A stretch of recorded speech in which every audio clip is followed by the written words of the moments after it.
Muito bom dia, meu amigo Almir César Filho. Bom dia, meu amigo Antônio de Pádua Figueiredo. Bom dia, meus amigos e minhas amigas, ouvintes da Web Rádio Censura Livre. Pedindo licença aí, quem estiver acompanhando o Boletim Censura Livre, para trazer o Economia Fácil, versão reduzida, com os comentários do destaque do noticiário econômico do dia. Queria também pedir aos amigos que estiverem nos acompanhando, curtir a live e depois o vídeo que a gente sobe para o nosso canal do YouTube. Pode comentar, pode dar um alô e também mandar pergunta por e-mail, economiafácil.gmail.com e, é claro, o WhatsApp da emissora. Antônio, contigo. Mesmo querendo, o coronavírus complica planos de privatização do governo Bolsonaro. Por favor, Almir. Então, Antônio, hoje é quinta-feira, dia 23 de abril, né?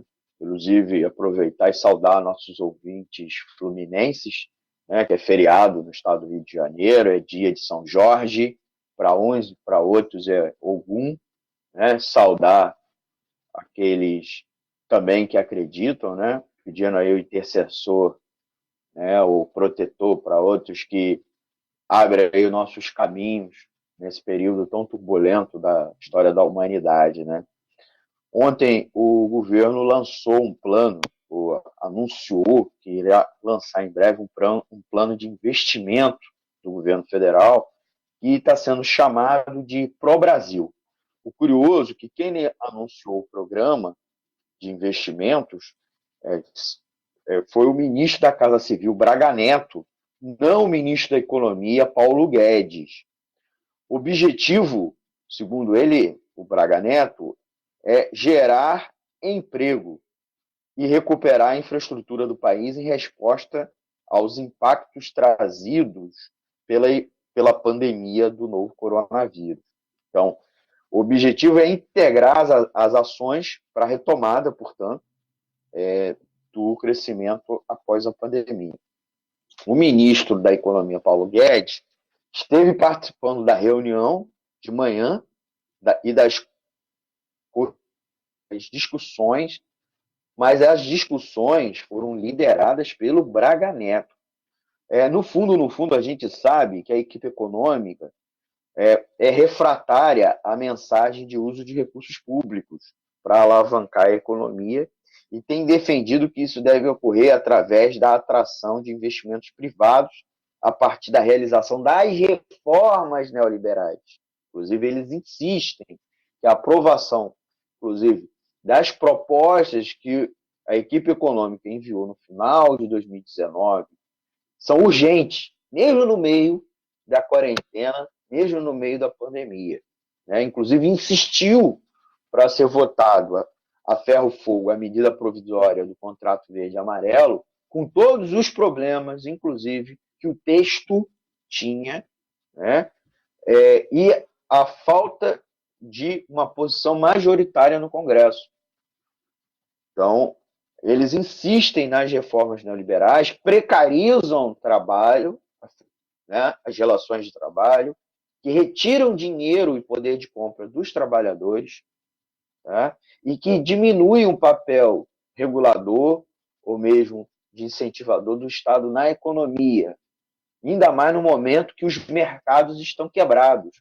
Os mercados não funcionam, não operam normalmente. Já quando operam normalmente, não trazem justiça social, não trazem distribuição de renda, muitas vezes não traz nem a própria eficiência da economia. Aí entrou no jogo, teve um papel protagonista durante o anúncio e também as discussões, pelo menos as discussões oficiais, porque a gente sabe que isso teve várias reuniões preliminares e a posição da equipe econômica é muito contrária a esse programa de investimento público, batizado de Pro-Brasil, aí até um nome assim, totalmente anódico, né? Sem graça, tá? Né? Que não mostra nada, inclusive, das suas intenções, né? E apenas uma daquelas coisas patriotadas típicas do governo Jair Bolsonaro, né? Pró-Brasil, né? Como se fosse quem não fosse a favor, fosse contra o Brasil, né? E, e outra coisa, não faz nenhuma associação com a questão de investimento, com a questão da economia. E o curioso é o anúncio, né? É dizer, fazer essa ligação com o Plano Marshall, né? O Plano Marshall é diferente, seria para o Brasil uma espécie de Plano Marshall, né? O Braga Neto e a equipe da Casa Civil colocou isso para a imprensa. O estranho é que a equipe, o estranho para eles, mas a gente entende, é que a Casa Civil, desculpa, que o ministro Paulo Guedes vai numa outra direção, inclusive chamou atenção algumas declarações e dadas em off para a imprensa, que o Plano Marshall dos Estados Unidos, o que é bem verdade, dependeu do dinheiro público americano. E o próprio Paulo Guedes diz que não temos dinheiro sobrando mais e as finanças nossas foram absolutamente esgotadas. Então, você vê que o Paulo Guedes, que é banqueiro, que é um ultraliberal, como ele mesmo se proclama, que é um fundamentalista ideológico com o neoliberalismo, enquanto o mundo inteiro vem dando um freio, né, nas proposições neoliberais, o Paulo Guedes continua nessa toada. O Plano Marshall, para quem não sabe ou não lembra, foi um plano dos Estados Unidos para financiar a reconstrução dos países aliados na Europa após a Segunda Guerra Mundial. No entanto, o Braga Neto disse que a proposta ainda estão sendo estruturadas pelo governo e não apresentou estimativa do volume total de investimentos nem o número de empregos a serem gerados. Quer dizer, você faz o anúncio de um plano sem consistência nenhuma, nem dizendo o que seria o mínimo, né? Uma meta, mesmo que não todas as metas detalhadas, mas as metas centrais, que são justamente o objetivo do plano. Na apresentação, né, eles falaram que a Casa Civil que vai coordenar, então, portanto, não é o Ministério da Economia, o que causa outra curiosidade, né, e a gente sabe o porquê, porque há uma briga entre os generais com o Paulo Guedes, inclusive responsabilizando pela crise econômica. Vale lembrar aqui também que a economia brasileira, ao contrário do que o Paulo Guedes está dizendo nesse momento, a economia não estava deslanchando antes da pandemia do coronavírus. Nós, mais de uma vez, fizemos aqui entradas ao vivo, tanto na Economia Fácil, versão reduzida, como também no nosso programa, que é toda quinta-feira, às 20 horas, hoje vai ter novamente, que a economia brasileira estava muito mal. Os dados de janeiro e fevereiro, apontando 2019, como já apontando 2020, eram bem ruins. A economia estava em processo de desaceleração, inclusive com números piores que o governo Temer. E o governo Temer foram dados bem ruins, né? Então, o Braga Neto e a Casa Civil parece que vai coordenar o programa, né? É um programa evidente de todos os ministérios, não só da Casa Civil, né, ou mesmo no Ministério da Economia. Falou que vai ter 2 eixos de ação, e aí, curiosamente, os nomes, né, mostram esse conteúdo de patriotada, né? Os 2 eixos de ação vai se chamar o eixo ordem, né, ordem e progresso, né? O eixo ordem vai contemplar o arcabouço normativo e melhoria, atração de investimentos privados, segurança jurídica, e o eixo progresso, investimentos com obras públicas custeadas pelo governo federal e de parcerias com o setor privado. Então, você mostra claramente que o Brasil, de certa maneira, destoa da lógica do Ministério da Economia, e por isso essa rabugice, né, do Paulo Guedes e da equipe econômica. Durante o anúncio, né, em paralelo ao conteúdo do anúncio, o Ministério da Economia, no caso, o secretário especial de Desestatização, Desenvolvimento e Mercado, o Salim Matar, avaliou que o Plano Marshall brasileiro, como eu já disse, né, o Pró-Brasil, ainda é muito embrionário e afirmou que a intenção do Ministério da Economia é diferente, voltada à busca de investimentos privados. É questionado se o fato de existirem planos distintos sob o mesmo governo não denotava falta de consenso, emitindo sinais trocados para investidores, Salim afirmou que isso faz parte da democracia. Toda vez que eles são acuados, eles falam de democracia. Eles atacam a democracia, né, Antônio? Isso demonstra exatamente o que o repórter falou. Há duas músicas sendo tocadas pela banda e não vai dar certo. É claro que nesse momento, agora, parece que há um predomínio dos generais palacianos, inclusive comandados pelo Braga Neto, né, e que, de certa maneira, o Paulo Guedes e a equipe dele foi encostada no canto. Ontem mesmo a gente ouviu rumores, e anteontem, que parece que o Ministério da Economia deve ser dividido, deve ter uma reforma ministerial para aumentar, inclusive, o número de ministérios, porque o Bolsonaro quer abrir espaço para negociar com o Centrão, inclusive trazendo Roberto Jefferson, aquele mesmo condenado, preso, né, pela Lava Jato. Eu até queria ver o Roberto Jefferson participando de reuniões no Palácio do Planalto, ou solenidades, e do lado o ministro Sérgio Moro, né, juiz da Lava Jato, né, Tá considerado por perdoado. muitos heróis nacional. Oi, Antônio. Tá perdoado também, outro perdoado. Não, porque eu queria ver, curiosamente, né? Tá perdoado, né? Porque desde que o Moro, quando foi nomeado ministro, falou que o Onyx Lorenzoni, que tinha sido delatado, que foi indiciado pela Lava Jato, pediu desculpa, né? Então, depois de pedir desculpa, o cara pode virar ministro, continuar na política, etc., né? Mas aí, voltando à questão do Salim Matar, o Salim Matar, em paralelo, acabou anunciando um plano de privatizações, né? O curioso, se é para dizer curioso, é que ele, ao anunciar o plano de desestatização, atualizar, na verdade, um plano que já tinha sido anunciado ano passado, e era uma reciclagem do plano de desestatização já anterior, já de Dilma, e que Temer teria aprofundado, né? Já teria dado uma nova roupagem, e por sua vez Bolsonaro reciclou novamente. Quando ele anunciou adiamento da venda de ativos da União, né?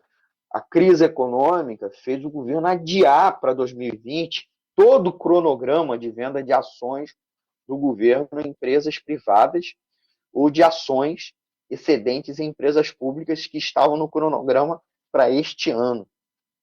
E é a informação do Salim Matar, né? Anunciou ontem, né? Alheio às mudanças no mundo trazidas pelo coronavírus, como a volta da consciência que o Estado é fundamental para manter no mínimo a qualidade de vida, o Matar prometeu retomar o programa com mais intensidade a partir do próximo ano. Ele prometeu para o ano que vem, né, no momento que a humanidade ainda segue com muita incerteza sobre a trajetória do coronavírus e qual o tamanho desse impacto na economia, os caras já estão projetando ações para depois. Quanto agora, eles estão patinando. Veja aí a distribuição daquele auxílio emergencial da Caixa, né? Que está sendo pago pela Caixa ou não pago pela Caixa, né? E que uma fila já superou a 50 milhões de brasileiros e brasileiras, e até agora nem 10% disso foi pago, né? E hoje mesmo o governo anunciou, ao final da noite de ontem, a suspensão do pagamento da segunda leva, né, da segunda leva de pagamento. Aí, voltando, né, o Salim Matar anunciou, é bem verdade que ele anunciou a suspensão não pela mudança, né, da situação econômica ou da necessidade do novo papel que o Estado tem que estar, inclusive para proteger os tais mercados, né, que a lógica neoliberal tanto preconiza. E o que está sendo feito, inclusive, por governos com roupagem neoliberal, como Angela Merkel na Alemanha, Macron na França, ou mesmo Trump nos Estados Unidos. Qual foi a justificativa dada para adiar o cronograma? É simples, né? A recessão econômica global que começou nesse momento desvalorizou o preço dos ativos, né? As ações das empresas foram lá embaixo, as commodities também, né? Os ativos, né? Estão desvalorizados no mundo todo, o que inviabiliza qualquer venda nesse momento. Então, o Matar admitiu que a meta de vender em 2020, que eram de 300 ativos federais, aí que seriam empresas, né, plantas produtivas, ou mesmo a participação em ações de empresas, que estavam avaliados em mais de 150 bilhões, não será cumprida. Essa meta tinha sido estabelecida lá no início do ano. Ainda assim, o governo pretende enviar ao Congresso um projeto de lei para a reinclusão da Eletrobras no Programa Nacional de Desestatização, o PND, outros projetos para autorizar a quebra de monopólio de 3 estatais, Correios, Casa da Moeda e Empresa Brasil de Comunicação, a EBC. Também eles pretendem fazer a desestatização da Hemobras, que é a estatal que produz hemoderivados, gente. Tá? Só que essa necessita de proposta de emenda à Constituição, um PEC, né, segundo o próprio Matar. No caso da EBC, o governo pretende incluir a empresa no programa de parcerias de investimentos em 2022, segundo a apresentação mostrada aos jornalistas. Editada em novembro do ano passado, a medida provisória que quebrava o monopólio da Casa da Moeda caducou no último dia 15. Então, mais uma daquelas MPs que o governo mandou e caducou. Mostrando, inclusive, como é uma abordagem equivocada do governo, né? Porque não estou nem falando do conteúdo, que é quebrar o monopólio da Casa da Moeda, o que em quase todos os lugares do mundo é monopólio, porque o tipo de produto que a Casa da Moeda emite produz são produtos de segurança nacional, né? A Casa da Moeda, se não fosse uma série de cagadas, vou falar assim, bem chula, cagada que o Banco Central vem fazendo com ela, de emissão de moeda, o que está faltando troco, inclusive, né, no comércio, e é por culpa disso, né? A Casa da Moeda se planeja para fazer emissão, cunhar moeda, emitir cédula, e o Banco Central vai lá e suspende a ordem, tá deixando isso um prejuízo na empresa, o governo emitiu uma MP, em vez de enviar um projeto de lei que vai tramitar no Congresso, o Congresso vai discutir, o governo já emite uma medida provisória, que já tem força de lei no momento que foi publicado, mesmo sem aprovação do Congresso. Isso, na verdade, é para forçar o Congresso a votar a medida e se sentir constrangido, inclusive, em aprovar. Né? E é evidente que a Casa da Moeda, mesmo na direita, tem bastante resistência a privatizar ou mesmo quebrar o monopólio. O cronograma, né, aí vamos avançando, né, na análise. O cronograma apresentado quarta-feira ainda inclui 2 desestatizações para este ano, só que lá para o segundo semestre. A venda de parcela de garantia da Agência Brasileira Gestora de Fundos Garantidores e Garantias, né, a BGF, que cuida de ativos que estão na mão do Estado, né, do poder público, e a venda da empresa gestora de ativos, a Engea. A venda de parte da ABGF ficaria para o terceiro trimestre e da Engea para o último trimestre. Então, o governo adiou todo o cronograma para 2021, mas esse ano quer empurrar ainda essas duas empresas, que cuidam de empresas de ativos de empresas que já se extinguiram, né? Empresas ou que faliram, ou empresas que foram extintas. Então, o governo quer empurrar a venda dessas empresas ainda esse ano, mas todas as demais ele quer fazer para o ano que vem, mostrando o quanto a visão é míope do governo e insiste numa política econômica extremamente equivocada. Eu insisto aqui, né? É preciso tirar Paulo Guedes e mudar a cúpula da equipe econômica o mais urgente possível. Só assim a gente vai conseguir retomar o crescimento econômico de verdade, sustentável e principalmente justo, né, que garanta emprego com renda e uma melhor distribuição de renda. E para isso é preciso tirar Bolsonaro. É Bolsonaro que ampara Paulo Guedes como ministro da Economia. Mesmo que dentro do governo, por conta dessa mudança da correlação de força e o aumento dos generais palacianos, né, inclusive talvez com poderes iguais ou até superiores a Bolsonaro, não muda o fato que o Paulo Guedes segue no Ministério da Economia e segue com aquela equipe nefasta que só se preocupa com o mercado e não com as pessoas, tá bom? Então é preciso derrotar Bolsonaro para derrotar Paulo Guedes. Antônio, com você aí no estúdio. Logo mais tem o programaço aí do nosso amigo Almir Cesar Filho, economista, no programa Economia Fácil, versão estendida, a partir das 8 da noite, não é isso? Muito obrigado, Almir. Obrigado, Antônio. Obrigado, meus amigos ouvintes. E até mais tarde com Economia Fácil, versão estendida. Conto com vocês, tá bom? No www.clwebradio.com, clwebradio.com, ou nos aplicativos de rádio online. Vocês também podem baixar nosso aplicativo exclusivo. A gente vai fazer uma live no Facebook, vocês também podem nos acompanhar lá na página da Web Rádio Censura Livre, ou depois a gente sobe o vídeo para o canal do YouTube do Economia Fácil. Tchau, Antônio. Forte abraço. Até mais tarde. Tchau, tchau.